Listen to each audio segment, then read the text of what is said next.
Kenapa ibu punya anak? Punya anak laki-laki. Berapa orang punya Punya anaknya? anak 4, yang satu di Lampung. Yang satu di Lampung, udah rumah tangga. Sudah rumah tangga semua. Terus Ya.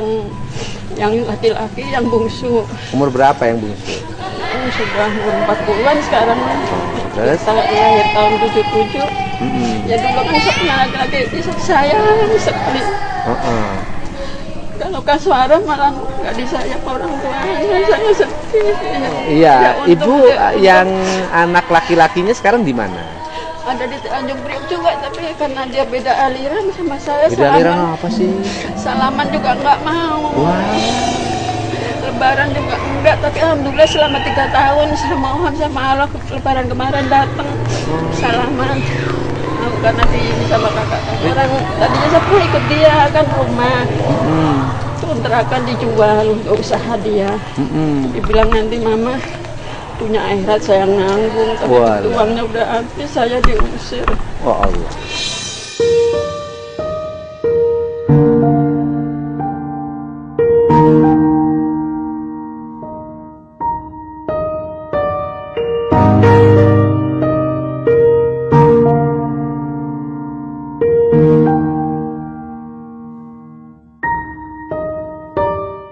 Diusir dari mana ibunya? Diusir dari anak saya. Ibu sekarang tinggal sama siapa? Saya bilang tinggal sendiri, tapi anak perempuan saya satu. Yang nampung ibu. Iya, baik deh, sayang. Jadi rumah ibunya udah dijual. Cuman Pakai usaha. Ibu dianggap nggak satu aliran. Salaman nggak mau. enggak. Tapi lebaran kemarin bisa salaman. Itu selama 3 tahun baru sekali karena dimarahin sama kakak-kakaknya. Kok bisa gitu ya? Lah agama apapun kan ngajarin patuh sama orang tua. Enggak itu, sholawatan katanya ini. Oh, ibu suka sholawatan. Sholawatan katanya nyanyi, terus enggak tahlilan, enggak yasinan. Oh, itu bid'ah. Nggak boleh. Sehingga hilang saya sopan santun sama orang tua. Waktu saya ikut dia nonton TV dulu siarannya nggak boleh, jadi saya nggak mau ikut dia. Oh. Biarin saya sendiri. Oh, jadinya ibunya nggak diakui sama dia sebagai ibu.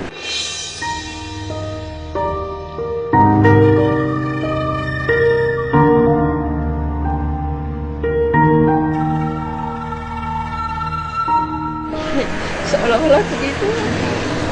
Lah, Nggak apa-apa. kok ada ya? Ujian ya Pak ya. Sabar aja. Kok ada? Saya tuh dulu tuh nganggap bahwa ada kelompok, ada aliran yang sampai pada orang tuanya tidak mengaku itu, dikira oleh saya cerita politik. Kadang waktu saya kan pernah ikut dia juga, nyuci kan pakai mesin cuci, punya saya nggak boleh dicampur. Oh, sampai baju ibu nggak boleh campur dia, karena alirannya beda. Iya. Lo apalagi sama saya, Bu? Terus itu apa namanya, saya nyuci harus pakai ember khusus. Terus jemuran itu harus dipinggirin di tembok. Jadi saya nggak ikut dia. Kemarin anaknya udah ketemu ibu. Selama 3 tahun baru kemarin. Lebaran kemarin. Iya, Ya, karena- alhamdulillah. Alhamdulillah banget tuh itu sama kakak-kakaknya. Dia datang nemuin ibu. Dia diteleponin terus sama kakaknya, kata kakaknya orang tengokin aja mama, asal ditengok aja, dikasih duit 20.000 aja dia udah seneng banget, kan saya ngasih makan, kata anak saya perempuan gitu. Anak saya perempuan yang nomor 3 baik, sayang sama saya, dia ngajar ngaji. Ya. Cuman sayangnya ngajar ngajinya kalau hujan dibubarin, Kenapa?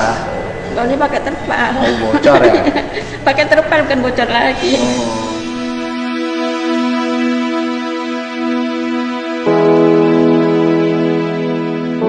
Jadi datang nemuin ibu.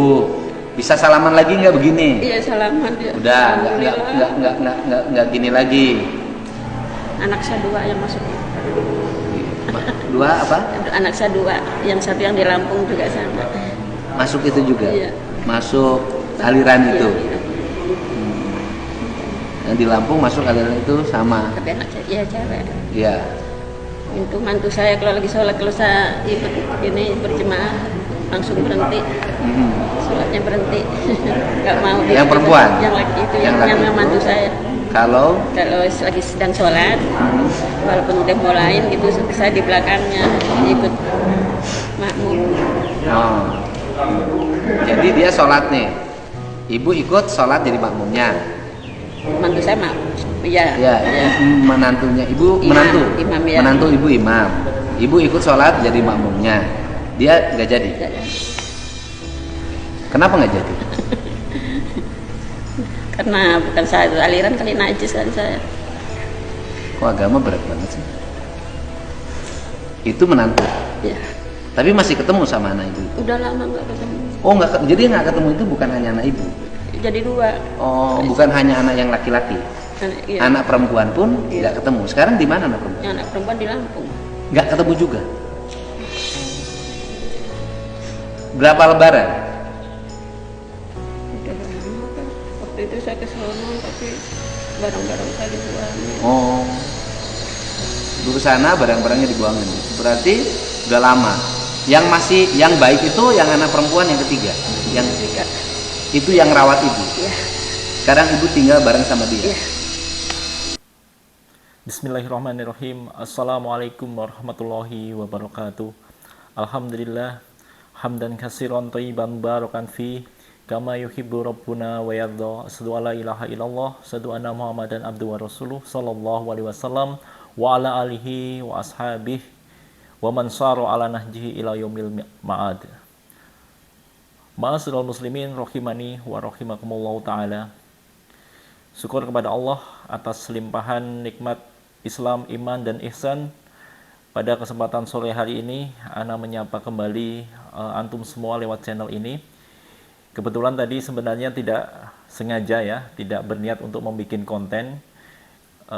Sore tadi Ana menyimak media sosial, ya, terutama di Facebook.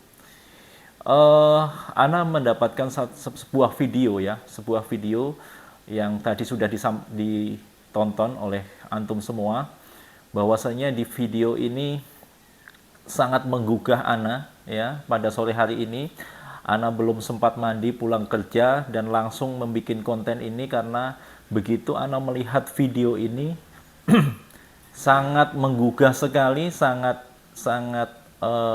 rasanya sangat membara sekali, ingin menyampaikan ini kepada antum semua.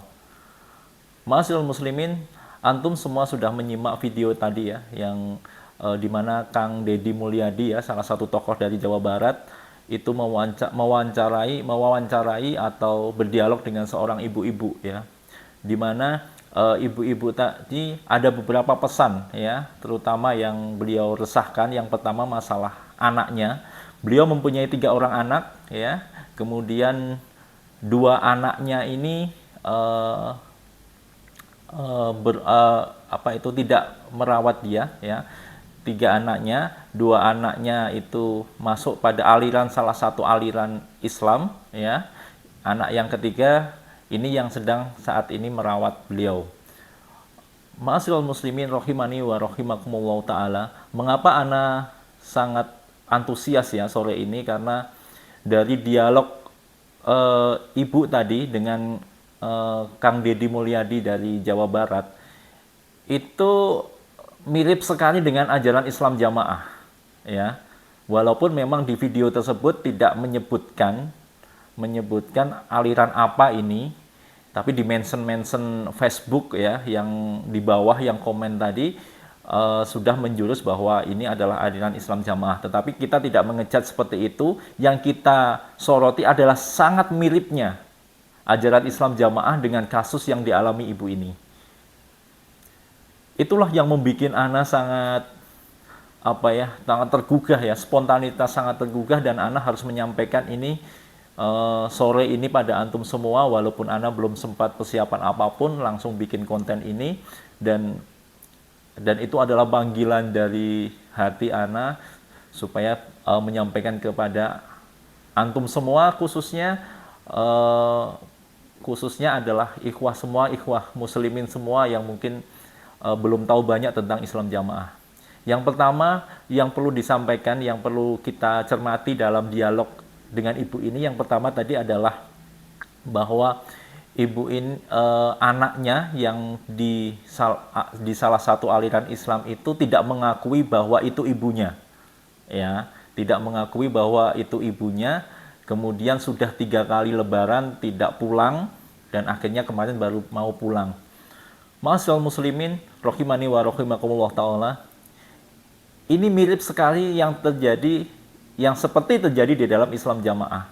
Di dalam Islam jamaah itu terjadi pemutusan hubungan famili, hubungan keluarga, bahkan hubungan darah itu bisa terputus seperti ini.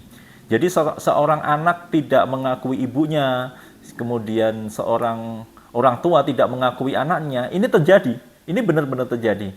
Banyak sekali yang dialami ya, khususnya ikhwah-ikhwah kita yang hijrah ya, di mana langsung diusir, kemudian sebagai anak dia diusir oleh orang tuanya, tidak boleh tinggal di rumah itu ya, tidak pengen ketemu lagi karena sudah bukan Islam jamaah lagi, sudah tidak mempunyai pemahaman yang sama lagi. Itu terjadi, benar-benar terjadi. Juga yang terjadi apabila orang tuanya yang berubah kepahaman, itu terjadi seperti itu. Jadi tidak diakui orang tua lagi, ya, tidak diakui keluarga lagi, ya.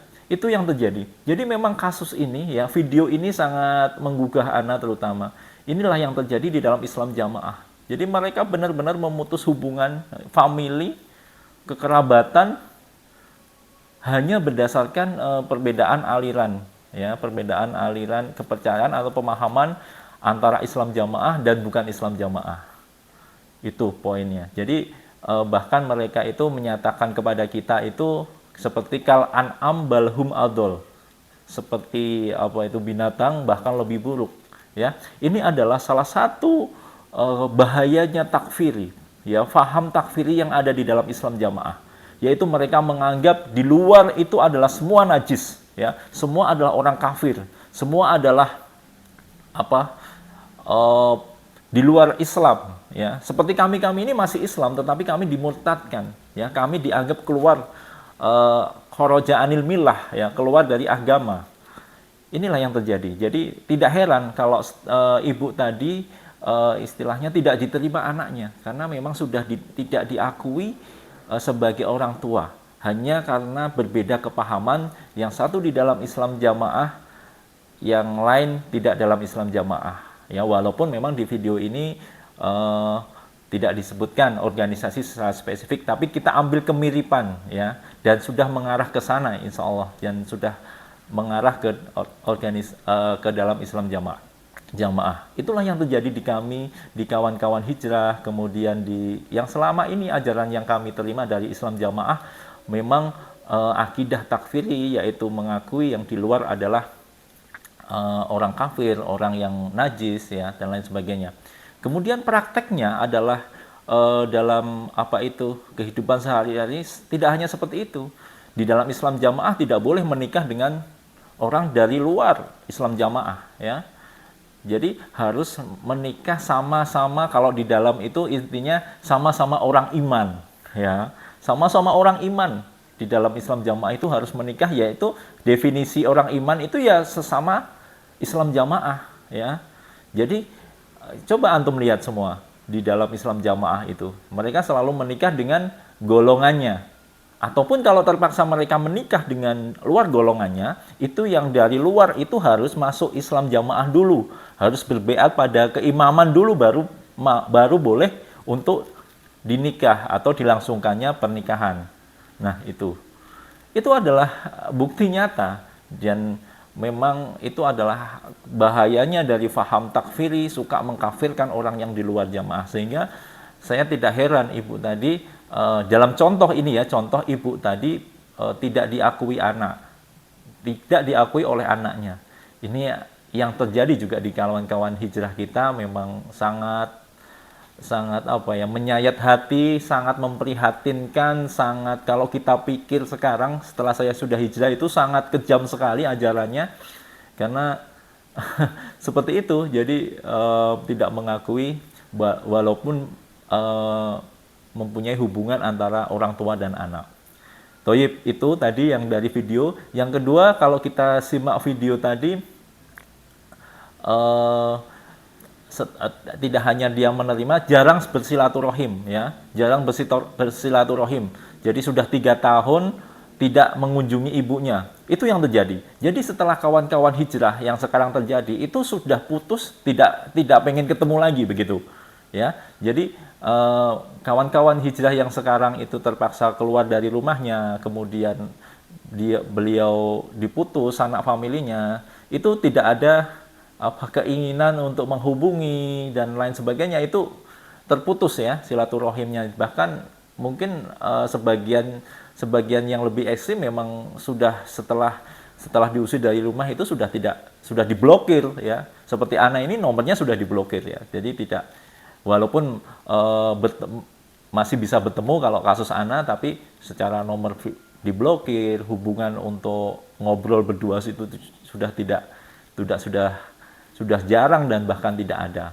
Itu yang terjadi. Kemudian tadi kasus dari ibu tadi, yang pertama tadi apa? Yang pertama tadi adalah tidak diakui anak, ya, tidak diakui orang tua. Yang kedua tadi adalah jarang silaturahim, ya, hampir 3 tahun baru mau, itu pun dengan paksaan tadi kalau kita lihat videonya. Kemudian yang ketiga, dari Islam Jamaah itu melarang ibunya melakukan pengajian, ya, pengajian. Kalau tadi menyebutkan ibunya sering mengikuti pengajian tahlilan dan lain sebagainya, itu bukan hanya tahlilan di dalam Islam Jamaah, itu memang menganggap pengajian di luar Islam Jamaah itu adalah pengajian yang tidak bermanfaat, ilmunya tidak sah, ya, secara keilmuan tidak sah. Kemudian ibaratnya bahkan kiai-kiai di luar itu ada 2, ya, kiai ulama-ulama di luar jamaah itu ada 2, ya. Yang pertama adalah kalau nggak kiai ini atau ulama ini goblok, kalau nggak dia khianat, ya. Cuman ada 2 di dalam persepsi Islam Jamaah. Jadi di dalam kacamata Islam Jamaah, ya, pengajian di luar Islam Jamaah itu adalah pengajian yang secara keilmuan dia tidak sah, tidak ada ilmunya apa-apa, ya, tidak diterima oleh Allah, ya, sebagai amal ibadah, amal kebaikan, mengikuti pengajian itu tidak diterima oleh Allah. Jadi dari keilmuannya saja sudah diremehkan, apalagi pelaksanaannya itu mereka sangat menyepelekan sekali pengajian yang ada di luar Islam Jamaah. Kemudian dari kasus ibu tadi ada juga kasus bahwa tidak boleh menonton TV, ya, dan lain sebagainya. Maksudnya memang dalam prakteknya, memang di dalam Islam Jamaah ini seakan-akan seperti benar-benar ingin kembali kepada Quran hadis yang murni, ya, dan dia sangat tidak mentolerir seperti perbuatan lahan-lahan, ya, lahan-lahan. Sebenarnya secara mutawarik mereka bagus, tetapi sangat berlebihan sekali, ya, sangat berlebihan sekali. Bahkan kadang kita untuk sekedar kalau kita musik jelas tahu hukumnya, tetapi kalau hal-hal yang sifatnya entertainment yang sedikit saja itu sudah dihukumi lahan. Itu mereka sangat berlebih-lebihan di dalam menghukumi sesuatu, ya. Kemudian selanjutnya adalah kalau kita lihat tadi ada ibu-ibu ini membahas tentang mencuci pakaian. Ini sangat identik sekali dengan Islam Jamaah, ya. Jadi di dalam Islam Jamaah itu sering sekali terjadi, ya. Jadi kasus misalkan serumah dengan tidak Islam Jamaah itu, misalkan jemurannya itu diambil, ya, atau ibaratnya karena hujan mungkin, ya, diambilkan dari jemuran, itu dicuci lagi, ya, dicuci lagi. Kemudian jangankan satu mesin cuci, nggak bisa. Islam Jamaah itu tidak bisa seperti itu. Jadi dia memang khusus dia sendiri, karena mereka menganggap mereka yang paling tahu toharoh, mereka yang paling bisa menjaga najis, mereka yang ibaratnya yang paling mutawarik dengan najis, ya.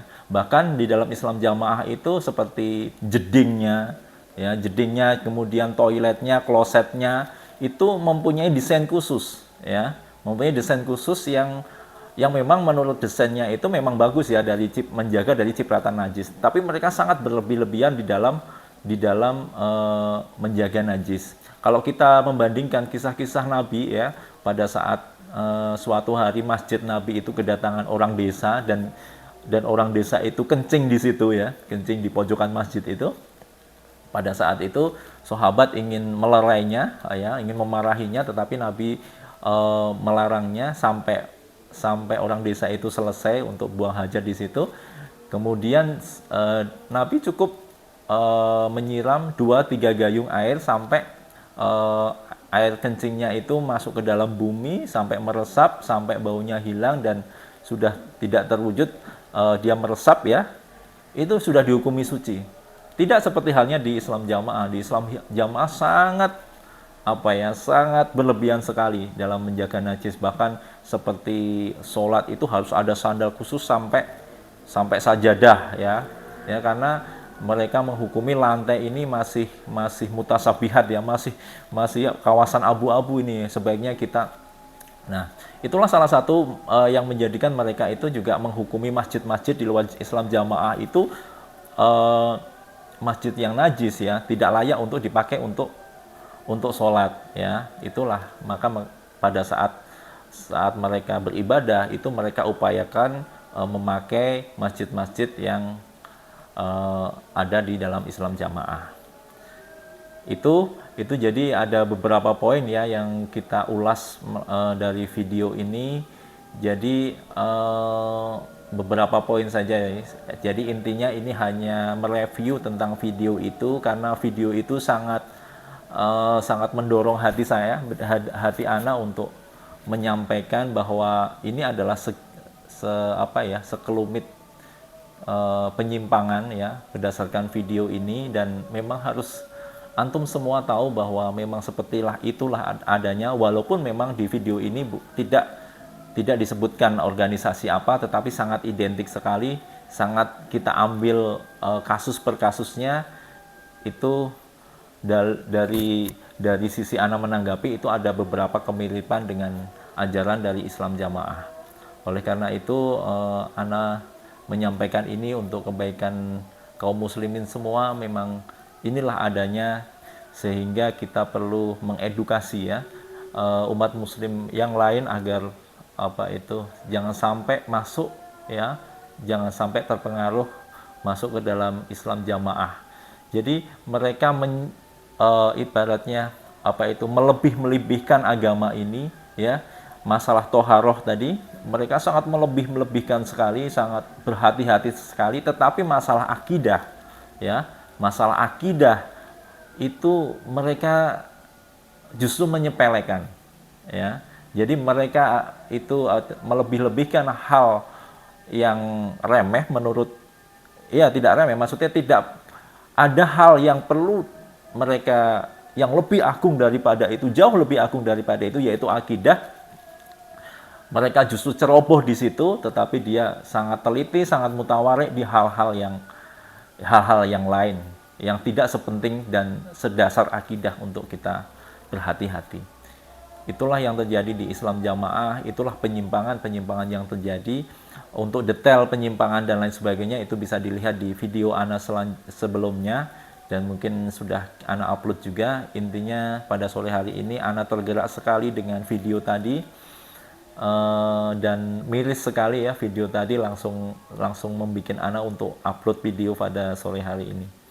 Mungkin itu yang bisa Ana sampaikan dalam kesempatan sore hari ini. Semoga yang Ana sampaikan tadi ya sedikit banyak mengedukasi kita semua dalam mewaspadai paham-paham yang ada di dalam Islam jamaah. Ana selalu berharap agar kita semua selalu dalam lindungan Allah Subhanahu wa ta'ala, dan saudara-saudara kita yang masih di dalam Islam jamaah bisa segera berhijrah, dan khususnya kepada umat muslim pada umumnya, semoga dijauhkan dari paham-paham seperti itu dan diselamatkan oleh Allah dari kerusakan akidah. Mungkin itu yang bisa Ana sampaikan. Wassallallahu ala Muhammad wa ala alihi washabbihi wasallam wa akhiru da'wana alhamdulillahi rabbil alamin. Subhanaka wa bihamdika asyhadu alla ilaha illa anta astaghfiruka wa atubu ilaih. Wassalamualaikum warahmatullahi wabarakatuh.